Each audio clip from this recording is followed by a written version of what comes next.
तो चलिए हम स्टार्ट करते हैं। भारतीय संविदा अधिनियम 1872, इंडियन कॉन्ट्रैक्ट एक्ट 1872, और इसके अंतर्गत आप देखते हैं कि भारतीय संविदा अधिनियम की जो उद्देशिका लिखी गई है, उद्देशिका के अंतर्गत आप देखते हैं कि संविदा से संबंधित विधियों को लॉज रिलेटिव टू कॉन्ट्रैक्ट, संविदा से संबंधित जो विधियां हैं उन विधियों को परिभाषित और संशोधित करने के लिए अधिनियमित किया गया है। इसका मतलब क्या हुआ? ये जो भारतीय संविदा अधिनियम है, ये संविदा से संबंधित विधियों को अधिनियमित करने के लिए अधिनियमित किया गया है। किस लिए? दो बातें कही गई हैं, इनको परिभाषित करने और दूसरा जो अमेंड यानी संशोधित करने के लिए किया गया है। तो यहाँ पर जो प्रश्न पूछ लिया जाता है वह डिफाइन और अमेंड के लिए पूछा जाता है, क्योंकि आप देखते हैं कि जैसे इंडियन एविडेंस एक्ट है तो उसके अंतर्गत 3 शब्द का प्रयोग किया गया है, और यहाँ पर आप देखते हैं कि 2 शब्द यानी परिभाषित और संशोधित करने के लिए यह अधिनियम सृजित किया गया है। और इंडियन एविडेंस एक्ट में जो 3 वर्ड हैं वह to define, amend and consolidate है। यानी एक तरीके से आप ये कह सकते हैं कि परिभाषित, संशोधित, समेकित। तो ये 3 शब्द का प्रयोग किया गया है। तो ये भी आपको ध्यान रखना है कि कौन से 2 शब्द रखे गए हैं किसी भी अधिनियम के अंतर्गत। तो यहाँ से ये पहला प्रश्न उठता है, इसको भी आपको जानते रहना है। दूसरी बात आती है कि पिछले संदर्भ में शायद चैनल पर भी हम बोल दिए होंगे, तो चूंकि ये ऑनलाइन क्लास है इसलिए यहाँ पर भी आपको जानकारी प्राप्त होनी चाहिए। जो चैनल पर हमने कहा वो तो सबके लिए है, लेकिन आप लोगों के लिए विशेष रूप से वो ये है कि भारतीय संविदा अधिनियम 1872 के अंतर्गत वास्तव में 266 सेक्शन, 266 सेक्शंस और 11 चैप्टर्स थे, यानी 11 अध्याय थे। और इसमें आप देखते हैं 266 सेक्शंस को जो 11 अध्यायों में डिवाइड किया गया था, इसमें सबसे पहली जो बात आती है वह यह कि यह जो सेक्शन है इस सेक्शन को बाद में 3 अधिनियमों में विभाजित कर दिया गया। एक तो इंडियन कॉन्ट्रैक्ट एक्ट, दूसरा सेल्स ऑफ गुड्स एक्ट, माल विक्रय अधिनियम, और तीसरा भारतीय भागीदारी अधिनियम अर्थात जो इंडियन पार्टनरशिप एक्ट 1932 है। इस तरीके से इसके 3 अधिनियम सृजित किए गए। कहां से कहां तक है? क्योंकि बिहार में जैसा कि मैं आपसे कई बार बता चुका हूं, प्रश्न टेक्निकल उठते हैं और इसलिए यहाँ पर हमको इन चीज़ों पर भी ध्यान दे करके समझना है और इसको जानते भी रहना है। जो हमारा टेस्ट होगा, प्रयास जैसा कि हमने आपसे कहा कि कोई प्रश्न छूटने ना पाए, या इतना हम आपको बता दें जिससे आपको क्वालिफाई करने में कोई दिक्कत ना आए। तो अब इसमें आप देखते हैं कि इस एक्ट को यानी इंडियन कॉन्ट्रैक्ट एक्ट 1872 को 3 भाग में इसको डिवाइड किया, बल्कि 3 अधिनियम में डिवाइड किया गया है। पहला है इंडियन कॉन्ट्रैक्ट एक्ट 1872 और इसके अंतर्गत 2 पार्ट आ जाते हैं। एक तो सेक्शन 1 से लेकर के सेक्शन 75 तक, यानी धारा 1 से लेकर के धारा 75 तक, और दूसरा जो आता है सेक्शन 124 से लेकर के सेक्शन 238 तक। इस तरीके से इसको 2 खंड में या 2 भाग में विभाजित किया गया और दोनों को ही इंडियन कॉन्ट्रैक्ट एक्ट 1872 ही कहा जाएगा। दूसरा जो आता है वह है सेल्स ऑफ गुड्स एक्ट 1930, यानी माल विक्रय अधिनियम 1930, और इसके अंतर्गत जो सेक्शन को रखा गया है धारा 76 सेक्शन 76 से लेकर के सेक्शन 123 तक इसके पार्ट आते हैं। इतने सेक्शन रखे गए हैं। बाद में जब इसके अंतर्गत अधिनियमित कर दिया गया इस अधिनियम को, तब इसमें कुछ और भी लाज को जोड़ दिया गया और इस तरीके से उसकी जो संख्या है धाराओं की वह 66 हो गई, यानी 66 धाराएं हो गई टोटल। बाद में आप देखेंगे जो तीसरा एक्ट है जिसको पार्टनरशिप एक्ट कहा जा रहा है, तो इंडियन पार्टनरशिप एक्ट 1932, यह जो 238 तक तो कॉन्ट्रैक्ट एक्ट है। अब इसके बाद यानी 239 से लेकर के 266 तक ये इंडियन पार्टनरशिप एक्ट जो अध्याय 11 के अंतर्गत आता था उसी को इसके अंतर्गत शामिल कर लिया गया है और इसमें वर्तमान समय में 74 सेक्शंस हैं, यानी 74 सेक्शंस हैं। इस तरीके से ये आपको पता होना चाहिए कि इंडियन कॉन्ट्रैक्ट एक्ट के अंतर्गत कौन कौन सी धाराएं शामिल हैं, सेल्स ऑफ गुड्स के अंतर्गत कौन से अध्याय या धाराएं को शामिल किया गया, कितना धारा इसके अंतर्गत आती है। इसी तरीके से इंडियन पार्टनरशिप एक्ट के अंतर्गत कौन सी धाराएं यानी कहां से कहां तक इसमें शामिल किया गया है और कौन से भाग को शामिल किया गया है, ये प्राइमा फेसाई के क्वेश्चन होती हैं। अब इसके बाद हम लोग देखेंगे कि यह जो अधिनियम है यानी इंडियन कॉन्ट्रैक्ट एक्ट, इसका पहला सेक्शन 1 क्या कहता है, यानी धारा 1 क्या कहती है। तो धारा 1 के अंतर्गत सबसे पहले इसका शॉर्ट टाइटल बता दिया गया है, अर्थात यह इसका संक्षिप्त नाम क्या है, इसको क्या कहा जाएगा। तो भारतीय संविधान अधिनियम 1872 इसको कहा जाएगा। यहाँ पर एक चीज और देख लेना है, ये भी प्री का क्वेश्चन है, वो ये है कि यह अधिनियमित कब किया गया है। याद रखेंगे बिहार में ऐसे कंफ्यूजन क्रिएट कराने के लिए प्रश्न पूछे जाते हैं और इन्फोर्समेंट डेट और ये जो इनएक्टिव डेट है, इन दोनों डेट को आपको क्लियर कर जानते रहना है कि इनएक्टिव डेट जो है वह 25 अप्रैल 1872 है और इसका जो इन्फोर्समेंट किया गया है वह सितंबर 1 1872 के अंतर्गत इसे प्रवर्तित किया गया है। प्रश्न ये उठता है कहाँ प्रवर्तित किया गया, तो संपूर्ण भारत में यानी within whole territory of India except Jammu and Kashmir, यानी जम्मू और कश्मीर राज्य के सिवाय संपूर्ण भारत क्षेत्र में इसे 1 सितंबर 1872 को लागू किया गया। यद्यपि इसे 25 अप्रैल 1872 को अधिनियमित कर दिया गया था।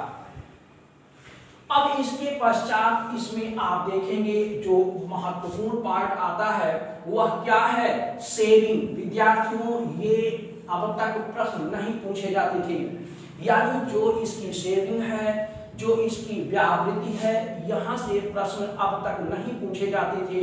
लेकिन ध्यान देना है, बेराइट अपना देखते रहें और उसके में आप देखेंगे 3 ऐसी महत्वपूर्ण बातें कही गई हैं जिसको सेव किया गया है, अर्थात इस अधिनियम को या इस अधिनियम का कोई भी प्रभाव नहीं पड़ेगा। तो प्रश्न ये उठता है कि सेविंग्स के अंतर्गत कौन कौन से उपबंध आते हैं जहां पर यह जो इंडियन कॉन्ट्रैक्ट एक्ट के जो प्रोविजंस हैं शैल नॉट बी एप्लीकेबल, उस पर प्रयोज्य नहीं होते हैं, शैल नॉट अफेक्ट, प्रभाव नहीं डालेंगे। तो कौन से ऐसे उपबंध हैं, तो पहला पॉइंट बेराइट में अंडरलाइन करें, क्या कह दिया गया है।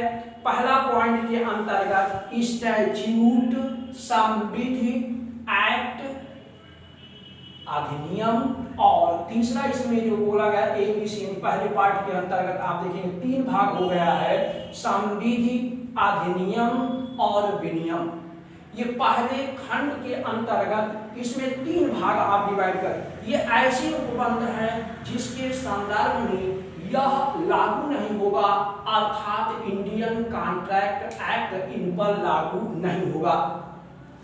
दूसरा किस पर लागू नहीं होगा, जो कस्टम और यूसेज हैं उन पर लागू नहीं होगा।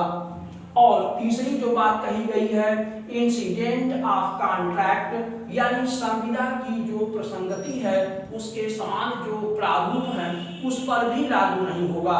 विद्यार्थियों, ये तीन बातें कही गई हैं जिन पर इंडियन कॉन्ट्रैक्ट एक्ट लागू नहीं होगा। लेकिन प्रश्न ये उठता है, ये जो तीन बातें कही गई हैं किससे संबंधित होनी चाहिए? तो यह जो उपबंध है यह संविदा से संबंधित होना चाहिए। कौन सी संविदा? जिसे तत्समय जो विधि है यानी जो विधायिका है उसको निरसित न की हो।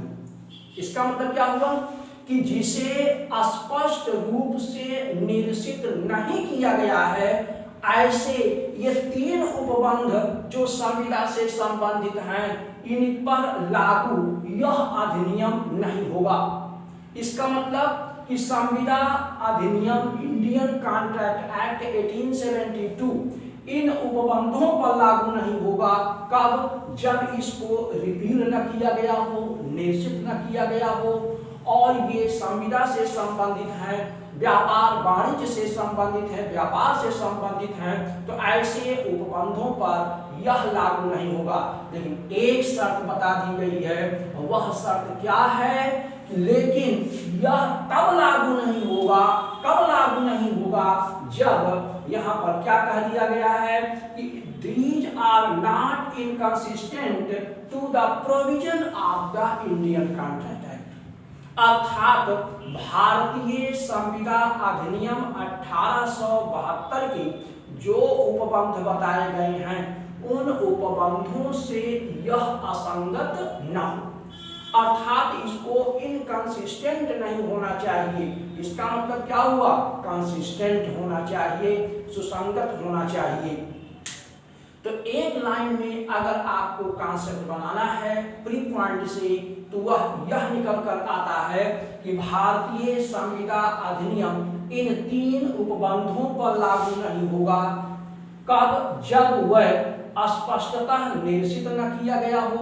इसे स्पष्टता निश्चित कर दिया तो बात ही खत्म हो गई।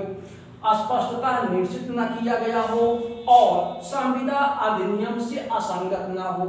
ये दो बातें एक तरीके से आप कर सकते हैं, इनको जोड़ दें तो यह उपबंध यानी इंडियन कॉन्ट्रैक्ट एक्ट इन पर लागू नहीं होगा। किन पर लागू नहीं होगा? संविधि पर, अधिनियम पर, रेगुलेशन पर लागू नहीं होगा। दूसरा, व्यापार से संबंधित जो कस्टम एंड यूसेज है इन पर लागू नहीं होगा। और संविदा की जो प्रसंगति है, इंसिडेंट ऑफ कॉन्ट्रैक्ट है, इस पर भी लागू नहीं होगा। तो ये प्री पॉइंट से आपको ध्यान रखना है कि जो यह सेविंग्स के अंतर्गत बताया गया है कि इनके अंतर्गत यह लागू नहीं होगा, ये एप्लीकेबल नहीं होगा, तो ये कहाँ नहीं होगा, ये बातें यहाँ पर बता दी गई हैं। विद्यार्थियों, इतनी बातें सेक्शन 1 के अंतर्गत बताया गया है, जिसमें व्यावृत्त से संबंधित प्रश्न न के बराबर पूछे गए हैं। एक बार पूछा गया है और इसके अलावा इससे प्रश्न नहीं पूछे गए हैं, लेकिन वर्तमान समय में यहाँ से प्रश्न पूछे जाने की पूरी संभावना है और इसलिए इसको आप अपने मन मस्तिष्क पर स्थापित कर लें। क्यों? इसलिए कि ये थोड़ा सा टेक्निकल बन जाता है कि कहाँ लागू होगा, कहाँ लागू नहीं होगा। तो इन पर इंडियन कॉन्ट्रैक्ट एक्ट लागू नहीं होगा।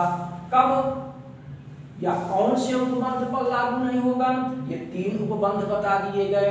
और दूसरी बात, इसकी शर्त क्या दी गई है? ये स्पष्टता निश्चित न किए गए हों और दूसरा, संविदा के उपबंधों से असंगत न हो। ये दोनों बातें अगर फुलफिल हो रही हैं, तब ऐसी दशा में इंडियन कॉन्ट्रैक्ट एक्ट 1872 के जो प्रोविजंस हैं वह स्टैट्यूट, एक्ट एंड रेगुलेशन पर, कस्टम एंड यूसेज जो व्यापार से संबंधित हैं उन पर, और जो इंसिडेंट ऑफ कॉन्ट्रैक्ट है इन पर लागू नहीं होगा। तो ये हुआ व्यावृत्त के अंतर्गत, इसको हम लोगों को जानना है, समझना है।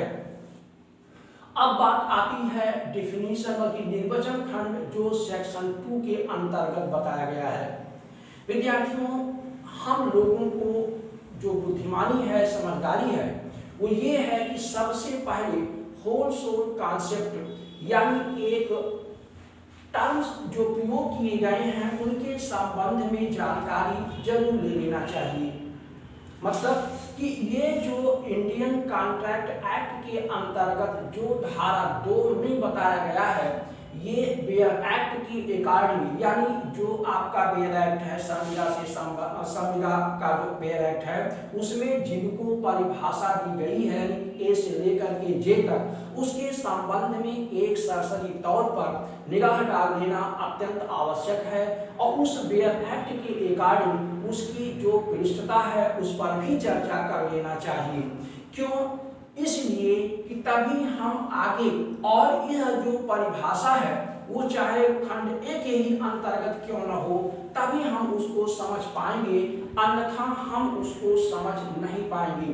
तो इस समझाने के लिए आपको हम सबसे पहले जो परिभाषा बेयर एक्ट में दी गई है सेक्शन 2 के अंतर्गत, जिसको निर्वचन खंड कहा जा रहा है बल्कि कहा गया है, उसमें जो भी टर्म्स को डिफाइन किया गया है के संबंध में स्पष्ट किया गया है, उसके बारे में हम सर्वप्रथम आपसे चर्चा करेंगे। अब ये प्रश्न ये उठता है कि चर्चा कैसे की जाएगी, किस तरीके से हम उसको समझाएंगे। तो अब इसमें हम एक एक खंड के अंतर्गत जो बात कही गई है और इसमें जो प्री के प्रश्न उठते हैं, उन प्री के प्रश्नों को उठाते हुए हम आपको समझाएंगे और आगे फिर हम इसको केस लॉ के माध्यम से और थोड़ा सा इसके और पॉइंट को हम इलाज करेंगे। लेकिन सबसे पहले हमारा जो प्रयास होगा वो ये बेयर एक्ट के अंतर्गत ये जो डेफिनेशन दी जा रही है उसकी एक समझ को एनालाइज किया जाए, उत्पन्न किया जाए। तो प्रश्न ये उठता है कि सबसे जो पहली बात आती है धारा 2 सेक्शन 2 के अंतर्गत जो खंड ए है, तो खंड ए में क्या बताया गया है। तो विद्यार्थियों यहाँ पर आप देखेंगे कि जो क्लाज ए है, इस क्लाज ए के अंतर्गत सबसे पहले जो परिभाषा दी गई है वह एक तरीके से प्रपोजल के बारे में बताया गया है, यानी प्रस्तावना के बारे में बताया गया है कि प्रपोजल किसे कहते हैं। तो ध्यान देना है कि यह प्रपोजल क्या है, यानी प्रस्तावना किसे कहा जाएगा। तो विद्यार्थियों इसके अंतर्गत आप देखेंगे जो टेक्निकलिटी है, जो बिहार में प्रश्न पूछ लिया जाता है, प्री में ही पूछ लिया जाता है, हम उसको भी शामिल करेंगे। लेकिन सबसे पहले जो हम आपको बताएंगे इस बेयर एक्ट के अंतर्गत जो प्रपोजल को डिफाइन किया गया है उसको आप सबसे पहले देखें। क्या कह दिया गया है, जबकि कोई व्यक्ति, तो जबकि कोई व्यक्ति किसी बात को करने या प्रवृत्त रहने की अपनी रजामंदी को किसी अन्य व्यक्ति को, किसी अदर पर्सन को इस दृष्टि से संज्ञापित करता है कि ऐसे कार्य या प्रवृत्ति के प्रति अनुमति अभिप्राप्त करे, प्रस्थापना वह है कहा जाता है। विद्यार्थियों धारा 2 खंड ए के अंतर्गत ये जो बात कही जा रही है, हम इसको तोड़ करके एज ए मैथमेटिक्स हम आपको बताना चाहेंगे, क्योंकि आप एक रीजनेबल पर्सन होते हो, आपको तभी समझ में आता है जब हम विद मैथमेटिक्स या रीजनिंग हम अप्लाई करते हैं तो इसका रिजल्ट बहुत अच्छा आता है। तो अब इसी को यहाँ पर हम स्टार्ट करते हैं। सबसे पहली बात क्या कह दिया गया है कि कोई व्यक्ति, तो कोई व्यक्ति क्या है, एक व्यक्ति तो कोई भी एक व्यक्ति, इट मीन्स ए, एक व्यक्ति है जो ए है, और यह जो व्यक्ति है वह कोई बात करने, तो बात करने का मतलब कार्य करने से है। यहां बात करने का मतलब टाक नहीं है, यहां बात करने से तात्पर्य कार्य करने से है।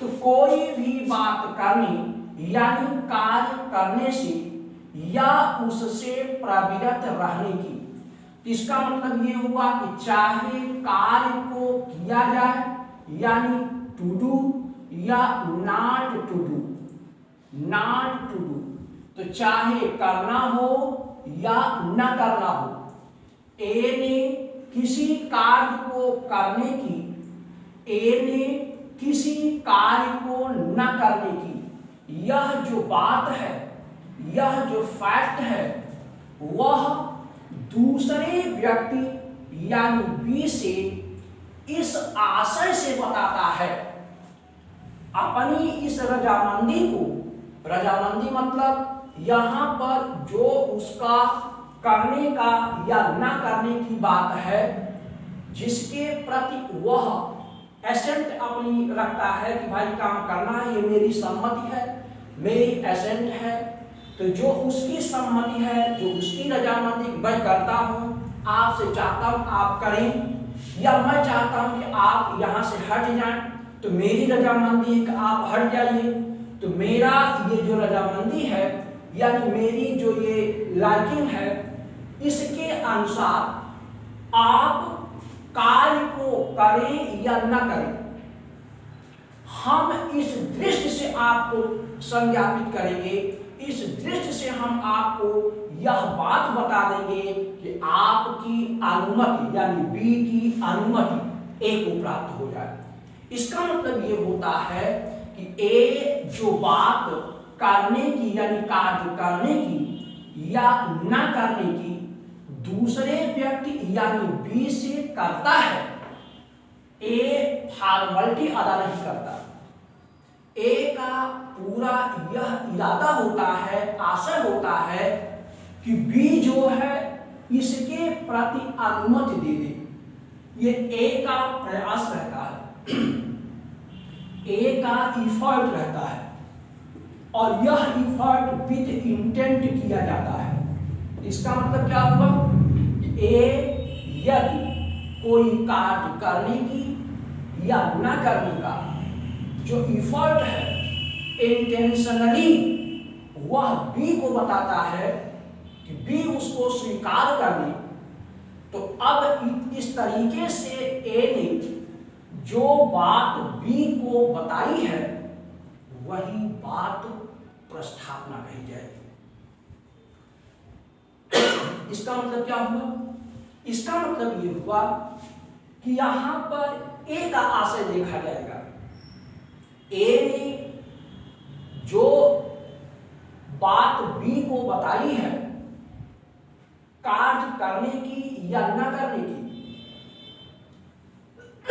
अगर ए ने पूरे आशय के साथ बी को बता दिया है, बी चाहे स्वीकार करे या न करे, डजंट मैटर, मैटर यहां क्या है, ए ने उस कार्य को करने या न करने की जो बात दूसरे व्यक्ति यानी बी को बताई है, वह केवल फॉर्मेलिटी तो नहीं है, केवल उसका आशय ये कि हाँ चलो हम बता देते, इस तरीके का तो नहीं है।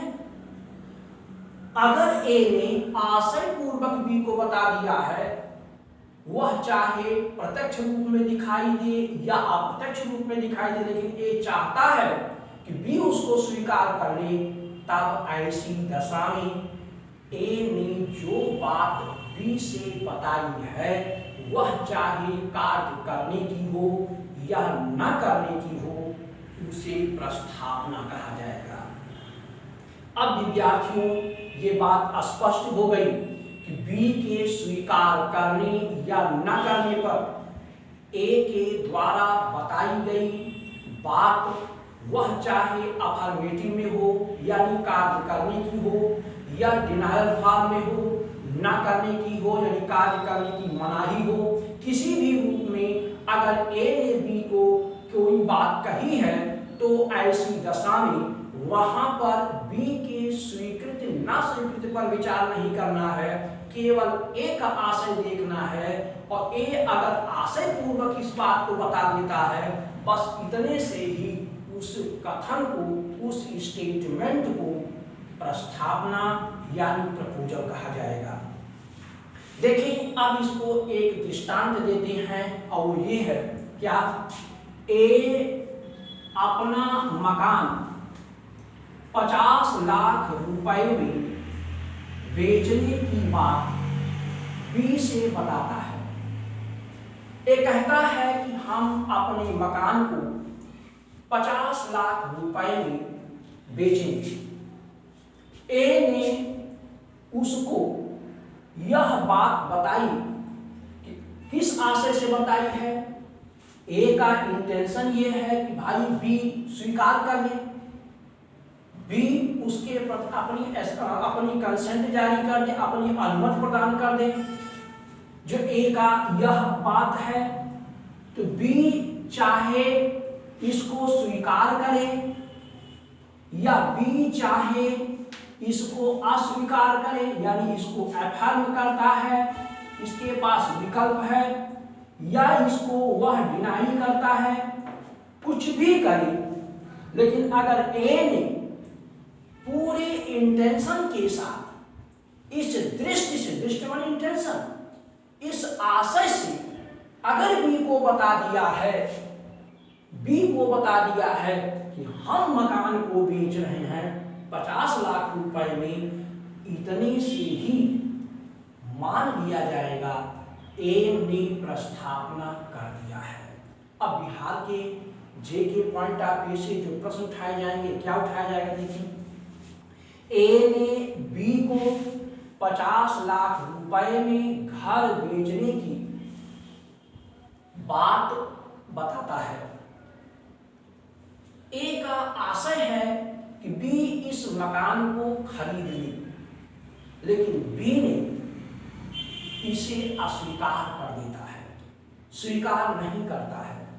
तो प्रश्न ये उठता है कि ए ने जो बी से यह बात कही है कि वह 50 लाख रुपए में मकान को बेच रहा है, यह स्टेटमेंट कहा जाएगा, यह जो सेंटेंस है कहा जाएगा, क्या कहा जाएगा, यह सेंटेंस स्टेटमेंट है, यह सेंटेंस प्रपोजल है, यह सेंटेंस डिनायल है, यह सेंटेंस एफर्म्स है।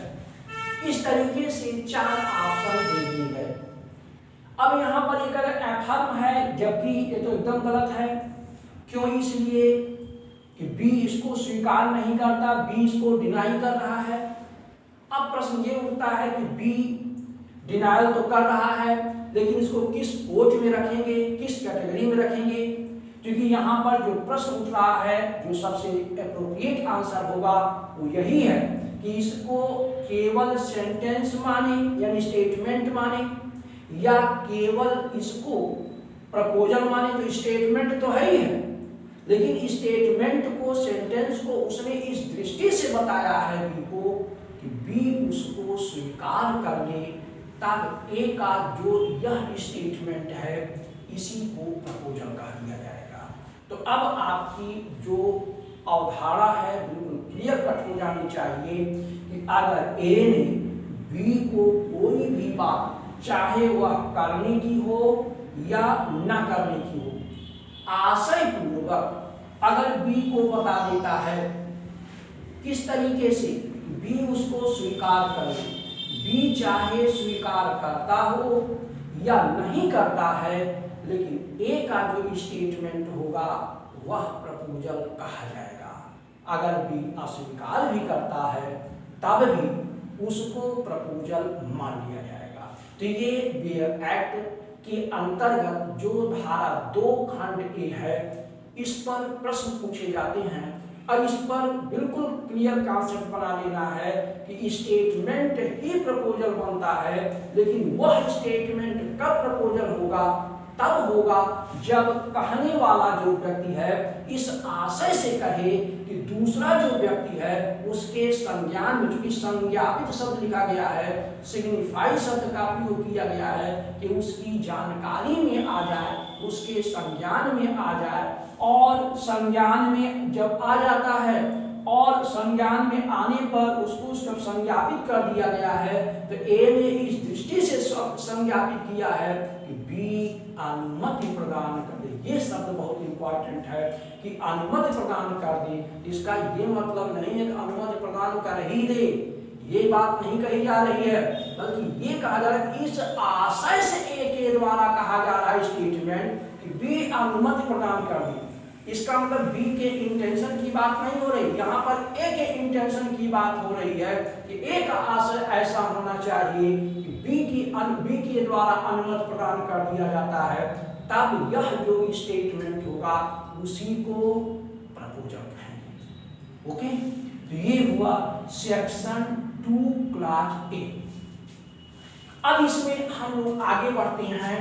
सेक्शन 2 का जो क्लास ए है इसके पश्चात अब बी आता है और सी आता है। यहां पर आप देखेंगे बी और सी क्लास ए पर ही पूरी तरीके से डिपेंड है। जो क्लास बी है इसमें बताया गया है कि जो प्रॉमिस है, आखिर प्रॉमिस किसको कहती है, वचन किसको कहती है। तो ध्यान देना है, जैसा आपको हमने बताया क्या कि अगर ए ने आशय पूर्वक बी को कार्य करने या कार्य करने से मना करने के लिए कोई बात कही, आशय पूर्वक बी को बता दिया, बी के संज्ञान में आ गया, स्टेटमेंट प्रपोजल कहा जाएगा। लेकिन यही जो प्रपोजल है, यह प्रपोजल अब बी के पास दो विकल्प हैं, या तो बी इसको स्वीकार करे या तो बी इसको अस्वीकार करे। जब ए ने कार्य करने या ना करने की बात बी से कही, तो अब बी के पास यह विकल्प होता है कि वह कार्य को स्वीकार करे या वह कार्य को स्वीकार न करे। तो अब प्रश्न उठता है, अगर कार्य को उसने अस्वीकार कर दे, पहले दूसरा पॉइंट देखिए, तब तो इसे प्रपोजल ही कहा जाएगा। लेकिन अब प्रश्न ये उठता है, अगर कार्य को स्वीकार कर लेता है, यानी उसको उसने अपना सहमत दे दिया, हाँ ठीक है, हम आपके द्वारा जो बात आपने कही उसके अनुसार हम कार्य करेंगे, इस तरीके से अगर ए ने जो बात कही थी बी के द्वारा उस कार्य को कर लिया जाता है, अपनी एसेंट जाहिर कर देता है, अपनी सहमत दे देता है, ओके कह देता है, तब यही जो प्रपोजल है प्रॉमिस बन जाता है। तो एक लाइन में प्रतिगृहीत प्रस्थापना वचन होती है। प्रतिगृहीत यानी जो एक्सेप्टेड जो प्रपोजल होते हैं, ऐसे एक्सेप्टेड प्रपोजल को भी प्रॉमिस कह दिया जाएगा। अब यह जो प्रॉमिस जो कर रहा था, यानी जो प्रस्थापना कर रहा था, कौन कर रहा था, ए कर रहा था, तो ए प्रस्थापना करने वाला हो गया, और जिससे प्रस्थापना की गई थी यानी बी, जिससे ये प्रपोजल बनाया गया, जिसको संज्ञान में लाया गया, जिसके यानी बी, तो जो प्रपोजल किया और जिससे किया, दो पॉइंट बना। तो जो कर रहा है प्रपोजल, इस करने वाले व्यक्ति को प्रॉमिसर कहा जाएगा, यानी वचनदाता कह दिया जाएगा, और जिससे कहा जा रहा है उसी को प्रॉमिसी कह देते हैं, वचन ग्रहीता कह देते। इस तरीके से यहाँ पर धारा 2 खंड सी के अंतर्गत ये दो शब्द आग हो गए, एक तो वचनदाता और दूसरा वचन ग्रहीता। इसका मतलब ये हुआ कि हम लोगों ने प्रपोजल यानी प्रस्थापना के बाद वही प्रस्थापना वचन में, अब वह जो वचन है करने वाला और वचन को स्वीकार करने वाला। धारा 2 खंड ए, बी और सी देख लिए। अब अगली जो बात आती है that is very very important, वह है सेक्शन 2 क्लास डी, धारा 2 खंड डी के अंतर्गत। अब प्रश्न ये उठता है कि धारा 2 खंड डी में क्या कहा गया है। तो विद्यार्थियों, सेक्शन 2 क्लास डी के अंतर्गत कंसीडरेशन यानी प्रतिफल को परिभाषित किया गया है। व्हाट इज कंसीडरेशन यानी कंसीडरेशन किसे कहते हैं, इसके संबंध में हम आपसे चर्चा करेंगे। जैसा कि हमने शुरू में ही आपसे इस बात का उल्लेख कर दिए हैं कि अभी हम आपसे केवल और केवल वेयर एक्ट के अनुसार ही चर्चा करेंगे। क्यों? इसलिए कि कम से कम ये जो टर्म्स हैं इनके बारे में जानकारी आपको प्राप्त हो जाए, अर्थात ये जो शब्द हैं इन शब्दों से आप परिचित हो जाएं। उसके बाद हम आपसे इसके बारे में डिटेल में, यानी जैसे प्रतिग्रहण के जो पॉइंट्स हैं, प्रस्थापना के जो पॉइंट्स हैं, इनकी चर्चा करें, क्योंकि ये तो आपको आसानी से हर जगह उपलब्ध हो जाएगा। लेकिन जो कॉन्सेप्ट की चर्चा हम आपसे कर रहे हैं, जहाँ से टेक्निकल क्वेश्चन उठते हैं, ये आपको बहुत कम मिलेगा। तो इसलिए हमारा फोकस ये भी रहेगा, क्योंकि प्री में तो हम सब चीज पूछेंगे, मतलब आसान भी पूछेंगे, कठिन भी, लेकिन हमारा प्रयास रहेगा जो टेक्निकल जो क्वेश्चंस हैं वो भी आपके इस के अंतर्गत शामिल रहे। तो ये जब हो जाएगा तो वो तो तमाम जगहों पर आपको उपलब्ध है, उसे प्रयास में करूँगा, उसकी भी चर्चा में करूँ। ऐसा नहीं है कि हम सामान्य चीज़ों को छोड़ देंगे, हम पूरा लेकर के चलेंगे। तो चलिए, अब जो हम आपसे चर्चा करेंगे वह है सेक्शन 2D, धारा 2 क्लास डी के अंतर्गत। धारा 2 खंड डी में क्या कहा गया है विद्यार्थियों? सेक्शन 2 क्लास डी में कंसीडरेशन को परिभाषित किया गया है, यानी प्रतिफल को परिभाषित किया गया है। प्रतिफल किसे कहा जाएगा? What is consideration? यहां पर आप देखेंगे, इसको भी हम लोग टेक्निकली देखेंगे तो बहुत आसान है, परिभाषा पढ़ेंगे तो थोड़ा सा दिक्कत लगती है। एक चीज और हम आपसे बता देना चाहते हैं कि सेक्शन 2D आपको याद भी रहना चाहिए, क्योंकि इंटरव्यू में इसकी परिभाषा पता नहीं क्यों बहुत पूछते हैं। उनको लगता है कि विद्यार्थियों को याद करने में कठिनाई है, और ये नहीं पता है कि सारे विद्यार्थी बहुत ही अब स्मार्ट हो चुके हैं, लगभग परिभाषाओं को याद करते हैं। इसलिए अब वो समय नहीं रह गया है कि अब विद्यार्थी लेजी हैं, सुस्त हैं। हमारे विद्यार्थी बहुत ही फास्ट हैं, मेहनती हैं, परिश्रमी हैं, और उसको ये तमाम चीज़ों को क्या कहते हैं, बाधाओं को पार कर जाएगा, मुझे पूरा उम्मीद है। और इसी आशय के साथ ही हम पढ़ा भी रहे हैं कि वो कवर कर देंगे। इसीलिए मैंने आपसे कहा कि 2 दिन बाद जब ये ग्रुप अलग होगा तो उसमें आपको जो फास्ट और दूसरा चीज़ जो टेक्निकलिटी है, उन तमाम चीज़ों के बारे में हम आपसे चर्चा करेंगे। उसमें प्री का भी क्वेश्चन, मेंस में क्या क्या आया हुआ है, इन सारी चीज़ों को हम बोलते हुए आपसे जरूर चलेंगे। क्यों? इसलिए कि हमारा उद्देश्य है सिलेक्शन दिलाना। जितना हम इफर्ट कर सकते हैं आप लोग भी खूब करिए।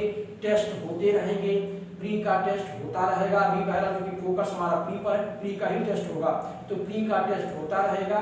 और हम भी प्रयास करेंगे कि जो क्वेश्चन है जो नए नए उठ सकते हैं, उन प्रश्नों के संबंध में भी हम आपसे जरूर चर्चा करें।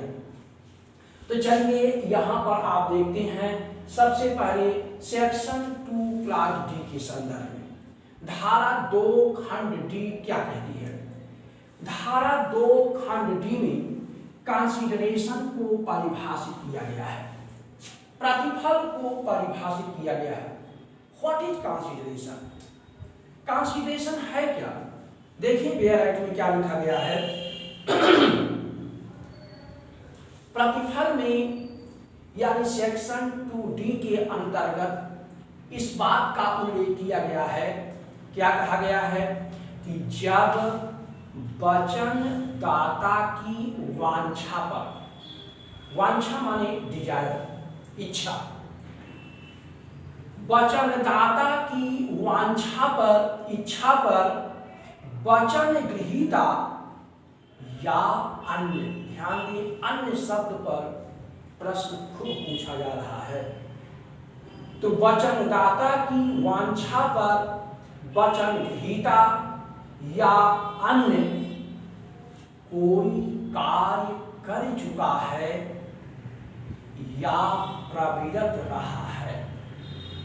प्रविरत माने कार्य से अलग रहना, प्रविरत माने एब्सटेन यानी हट रहना, दूर रहना।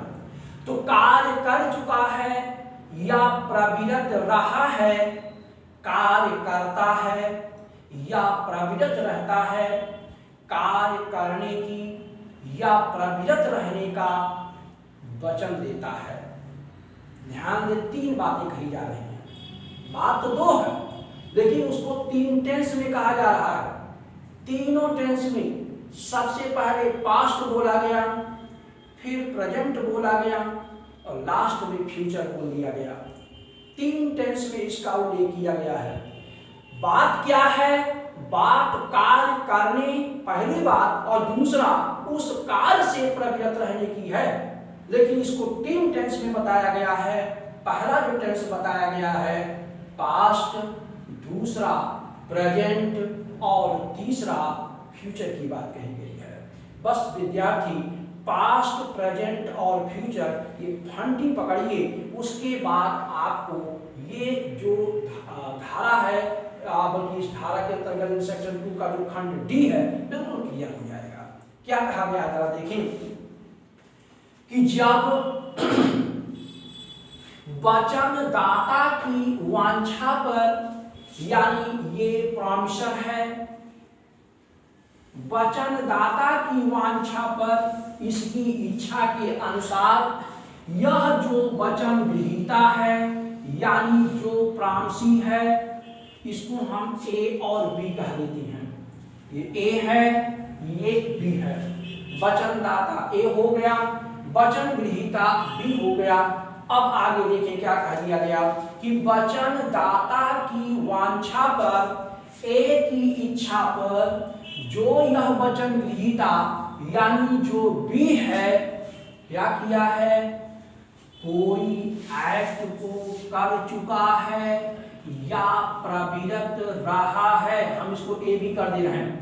कार्य को कर चुका है या प्रविरत रहा है, एब्सटेन रहा है, यानी ये पास्ट टेंस की बात कर रहा है।